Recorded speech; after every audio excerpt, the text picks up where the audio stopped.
ಕೆಲವು ವಿದ್ವತ್ತ ನಾಯಕರಿದ್ದಾರೆ. ಎಲ್ಲ ಹಿರಿಯರೇ, ಗುರುಗಳೇ ಹಾಗೂ ವೇದಿಕೆ ಮೇಲಿರ್ತಕ್ಕಂಥ ಗುಂಜಾಳ್ ಅವರೇ, ಬೃಹತ್ ಕೈಗಾರಿಕೆ ಸಚಿವರಾದಂಥ ಎಂ ಬಿ ಪಾಟೀಲ್ ಸಾಹೇಬ್ರೆ, ಯುವಕ ಮಿತ್ರರಾದಂಥ ತಂಗಡಗಿ ಅವರೇ, ಸಭೆ ಅಧ್ಯಕ್ಷತೆಯನ್ನು ವಹಿಸ್ತಕ್ಕಂಥ ಕಾಶಪ್ಪನವರವರೇ, ನಾಡಗೌಡ್ರೆ, ವೇದಿಕೆ ಮೇಲಿರ್ತಕ್ಕಂಥ ಎಲ್ಲ ಹಿರಿಯರೇ, ನಾನು ಬಹಳ ಸಂತೋಷದಿಂದ ಇವತ್ತು ಇಲ್ಲಿ ಭಾಗಿಯಾಗಿದ್ದೇವೆ. ನನಗೆ ಈ ದೇಶದಲ್ಲಿ, ಈ ನೆಲದಲ್ಲಿ, ಬಸವಣ್ಣವರು ಅಡ್ಡಾಡಿದ ನೆಲದಲ್ಲಿ ನಾವು ಹುಟ್ಟಿದೀವಲ್ಲ ಅಂತಕ್ಕಂಥ ಸಂತೋಷ ನನಗಿದೆ. ನಾನು ಅನುಭವ ಮಂಟಪದಲ್ಲಿ 12ನೇ ಶತಮಾನದಲ್ಲಿ ಎಲ್ಲ ಜಾತಿ ಜನಾಂಗದವ್ರನ್ನ ಕೂಡಿಸಿಕೊಂಡು ಅವರ ಅನುಭವಗಳಿಂದ ವಚನಗಳನ್ನ ಮಾಡಿ ಮಹಾಕ್ರಾಂತಿಯನ್ನೇ ವಿಶ್ವಕ್ಕೆ ತೋರಿಸಿಕೊಟ್ಟಂಥ ಬಸವಣ್ಣನವರ ನಾಡಿದು. ಈ ನಾಡಿನಲ್ಲಿ ಅವ್ರು ಏನು ಹೇಳಿದ್ರು ಇವತ್ತು ನಾವು ಫ್ರಂಟ್ ಪೇಜಲ್ಲಿ ನೋಡಿದ್ದೀನಿ, ದಯವೇ ಧರ್ಮದ ಮೂಲವಯ್ಯ. ಇವತ್ತು ಧರ್ಮ ಅನ್ನೋದು ಎದ್ರ ಮೇಲೆ ನಡೀತಾ ಇದೆ ಅಂತಕ್ಕಂಥದ್ದು ನೋಡಿದಾಗ ನನಗೆ ವಿಷಾದ ವ್ಯಕ್ತಪಡಿಸ್ತಾ ಇದ್ದೇನೆ. ನನಗೆ ಹಾಗೂ ನನ್ನಂತೆ ಉಳಿದ ಸಣ್ಣ ಸಮುದಾಯಗಳು ಇವತ್ತಿನವರೆಗೂ ಅಸ್ಪೃಶ್ಯತೆಯನ್ನು ಅನುಭವಿಸ್ತಕ್ಕಂಥ ನೋವು, ಮಾನವರನ್ನ ಕಾಣ್ತಕ್ಕಂಥ ಧರ್ಮದ ಯಾವುದಪ್ಪ ಅಂತಕ್ಕಂಥ ಹುಡುಕಾಡ್ತಕ್ಕಂಥ ಸ್ಥಿತಿಯಲ್ಲಿ ಇಡೀ ನಮ್ಮ ಜನಾಂಗವೇ ಕಾಯ್ತಾ ಇದೆ. ಅದಕ್ಕೆ ಅಂಬೇಡ್ಕರ್ ಅವರು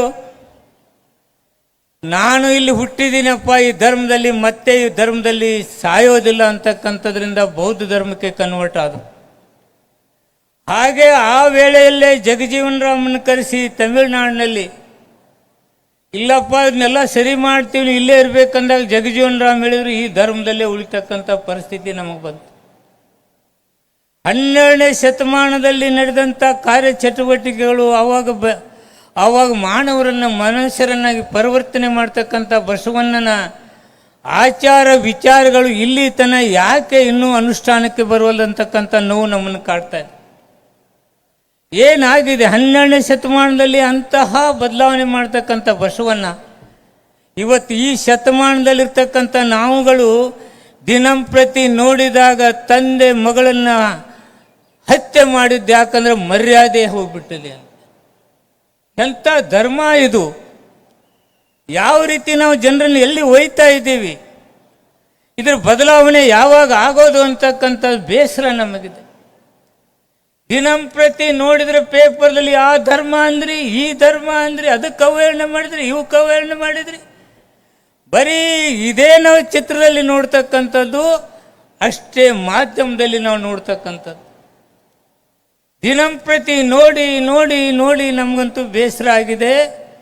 ನನಗೆಲ್ಲೋ ಒಂದು ಬೆಳಕು ಕಾಣ್ತಾ ಇದೆ. ಬಸವಣ್ಣನವರ ವಚನ, ಬಸವಣ್ಣನವರ ಬದುಕು, ಅವರೆಲ್ಲರನ್ನೂ ಸಮಾನ ದೃಷ್ಟಿಯಿಂದ ಒಯ್ತಕ್ಕಂಥದ್ದು ಏನು ಮಾಡಿದ್ದಾರೆ ಅದು ಇನ್ನೂ ಅನುಷ್ಠಾನಕ್ಕೆ ಬರಬೇಕು. ಅನುಷ್ಠಾನಕ್ಕೆ ಬರಬೇಕಾದ್ರೆ ಏನು ವಿಳಂಬ ಆಗಿದೆ ಅಂತಕ್ಕಂಥದ್ದು ನನಗೆ ಗೊತ್ತಾಗ್ತಲ್ಲ, ಎಲ್ಲಿ ಲೋಪ ಆಗ್ತಾ ಇದೆ ಅಂತಕ್ಕಂಥದ್ದು ಗೊತ್ತಾಗ್ತದೆ. ನನಗೆಲ್ಲ ಒಂದು ಕಡೆ ಭಯ ಅನ್ನಿಸ್ತಾ ಇದೆ. ಬಸವಣ್ಣನ ಓದು ಗರ್ಭಗುಡಿಯಲ್ಲಿ ಕುಂದಿರಿಸಿ ಮತ್ತೆ ನಮ್ಮಂಥವನ್ನೆಲ್ಲ ಹೊರಗೆ ತಳ್ತಕ್ಕಂಥ ಕೆಲಸ ನಡೀತಾ ಇದೆಯಲ್ಲ, ಅದು ನನಗೆ ಬೇಸರ ತರ್ತಕ್ಕಂಥದ್ದಾಗಿದೆ. ಆದ್ದರಿಂದ ನಾನು ವಿನಂತಿ ಮಾಡ್ಕೊಳ್ತಾ ಇದ್ದೀನಿ, ತಾವೆಲ್ಲರೂ ಶರಣರು ಬಂದಿದ್ದೀರಿ, ನೀವು ಜೊತೆಗೂಡಿಸಿಕೊಂಡು ಬಸವ ತತ್ವವನ್ನು ಆಚರಣೆ ಹಾಗೂ ಅನುಷ್ಠಾನಕ್ಕೆ ನೀವಿನ್ನೂ ತರೆದಿದ್ದರೆ ಈ ದೇಶದಲ್ಲಿ ಧರ್ಮಾಂಧಕಾರ ನಡೆದು ಬೇರೆ ಬೇರೆ ರಾಷ್ಟ್ರಗಳಲ್ಲಿ ನಡೀತಾ ಇದೆ, ಅದೇ ಹಂತವನ್ನು ತಲುಪ್ತಕ್ಕಂಥ ಪರಿಸ್ಥಿತಿ ನಿರ್ಮಾಣ ಆಗಿದೆ. ನಾವು ಎಚ್ಚೆತ್ತುಕೊಳ್ಬೇಕು. ಗರ್ಭಗುಡಿಯಿಂದ ಬಸವಣ್ಣನ ಹೊರಗೆ ತರಕ್ಕೆ ನಮ್ಮ ಮುಖ್ಯಮಂತ್ರಿಗಳೇನು ಪ್ರಯತ್ನ ಮಾಡಿದ್ದಾರೆ ಸರ್, ನಿಮ್ಗೆ ವಿಶೇಷವಾದ ಅಭಿನಂದನೆ. ನಂದು ಯಾಕೆ ಹೇಳ್ತೀನಂದರೆ, ಈ ತತ್ವ ಆದರ್ಶ ಬಸವಣ್ಣ ಸಂಸ್ಕೃತಿ ನಾಯಕ ಅಂತ ಹೇಳಿ ಇವತ್ತೆಲ್ಲ ಜನರಿಗೆ ಬಸವಣ್ಣ ತತ್ವ ಆದರ್ಶಗಳನ್ನೆಲ್ಲ ಕುಂದ್ರಿಸಿ ಹೇಳಿದ್ದೀರಿ. ನಾ ತಂಗಡಿಗೆ ಅವ್ರಿಗೆ ಹೇಳ್ತೀನಿ, ಯಾವ ಸಮುದಾಯ ಈ ಸಮುದಾಯಕ್ಕೆ ಕಟ್ಟೋದಕ್ಕಿಂತಲೂ ಪ್ರತಿ ತಾಲೂಕಿಗೊಂದು ಬಸವಣ್ಣನ ಸಮುದಾಯ ಕಟ್ಟಿ ಅಲ್ಲಿ ಪ್ರತಿನಿತ್ಯ ಬಸವಣ್ಣನ ವಿಚಾರಧಾರೆಗಳ ಪ್ರಚಾರ ಆದರೆ ಎಷ್ಟೋ ಬದಲಾವಣೆ ಆಗ್ತಿದೆ ಅಂತಕ್ಕಂಥ ಆಸೆ ನಂದು ಹಾಗೆ ಅಂತಕ್ಕಂಥ ಭಾವನೆ. ತಾವೆಲ್ಲರೂ ಇಲ್ಲಿ ಸೇರಿದ್ದೀರಿ. ಎಂಥ ಅದ್ಭುತವಾದ ಒಂದೊಂದು ಶಬ್ದಗಳು ಮನುಷ್ಯನ ತಟ್ಟತಕ್ಕಂಥದ್ದು.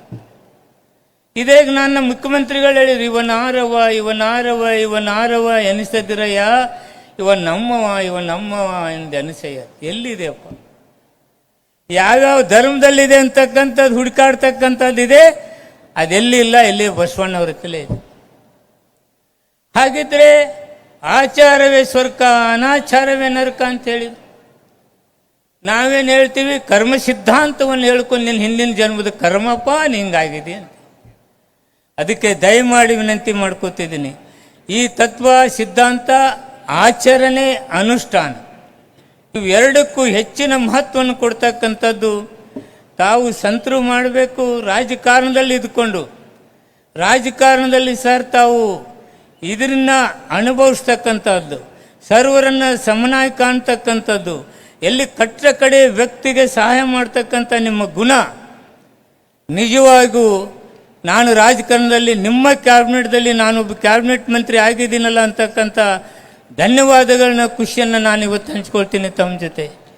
ತಾವುಗಳು ಯಾವುದಕ್ಕೂ ಇಂಥ ವಿಚಾರಗಳು ಬಂದಾಗ ಬಹಳ ಜನ ನೋಡಿ ಬಸವಣ್ಣವರು ಸಣ್ಣ ಸಣ್ಣ ಜಾತಿಗಳನ್ನ ಕೂಡಿಸ್ಕೊಂಡು ಎಲ್ಲಿ ಕಟ್ಟು ಕಡೆ ಇದ್ದುವೋ ದೂರಿದ್ದುವೋ ಅವ್ರನ್ನ ಅಪ್ಕೊಂಡು ಅವರಿಗೆ ಶರಣರನ್ನೋ ರೀತಿಯಲ್ಲಿ ತಯಾರು ಮಾಡ್ತಕ್ಕಂಥ ಬಸವಣ್ಣ, ನೀವು ಹಾಗೆ ಇಂತಹ ಕೆಲಸ ಕಾರ್ಯಗಳಲ್ಲಿ ಹಲವಾರು ಕಷ್ಟ ನಷ್ಟಗಳು ಬರ್ತವೆ. ಆದರೆ ತಮ್ಮ ಹಿಂದೆ ನೂರಾರು ಅಲ್ಲ, ಸಾವಿರಾರು ಅಲ್ಲ, ಲಕ್ಷ ಗಂಟೆ ಜನ ನಿಮ್ಮ ಜೊತೆ ಇದ್ದಾರೆ. ನೀವು ಒಳ್ಳೆ ಕೆಲಸ ಮಾಡ್ತಕ್ಕಂಥ ವಿಚಾರದಲ್ಲಿ ಯೋಚನೆ ಮಾಡದೆ ತಾವು ಮುಂದುವರಿಬೇಕು. ನಾವೆಲ್ಲ ನಿಮ್ಮ ಹಿಂದಿದ್ದೇವೆ ಅಂತಕ್ಕಂಥ ಮಾತನ್ನು ನಾನು ಭಾಳ ಸ್ಪಷ್ಟವಾಗಿ ಹೇಳಲಿಕ್ಕೆ ಇಷ್ಟಪಡ್ತೀನಿ.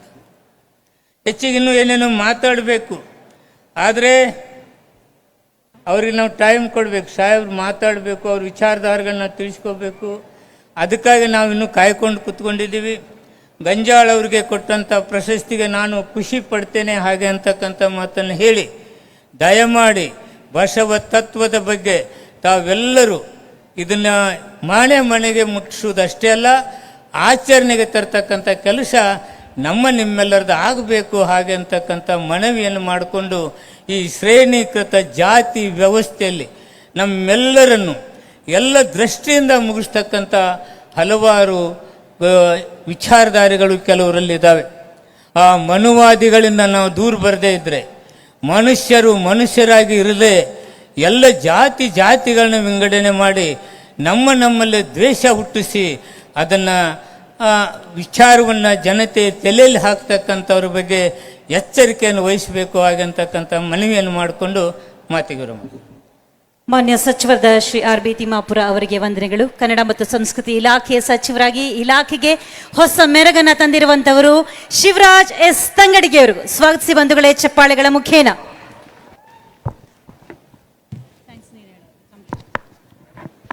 ಕನ್ನಡ ಮತ್ತು ಸಂಸ್ಕೃತಿ ಇಲಾಖೆ, ಜಿಲ್ಲಾಡಳಿತ ಬಾಗಲಕೋಟೆ. ಹೆಚ್ಚಿನ ವಿಡಿಯೋಗಳಿಗೆ ಪ್ರತಿಧ್ವನಿ ಯೂಟ್ಯೂಬ್ ಚಾನೆಲ್ ಸಬ್ಸ್ಕ್ರೈಬ್ ಮಾಡಿ, ಬೆಲ್ ಐಕಾನ್ ಕ್ಲಿಕ್ ಮಾಡಿ.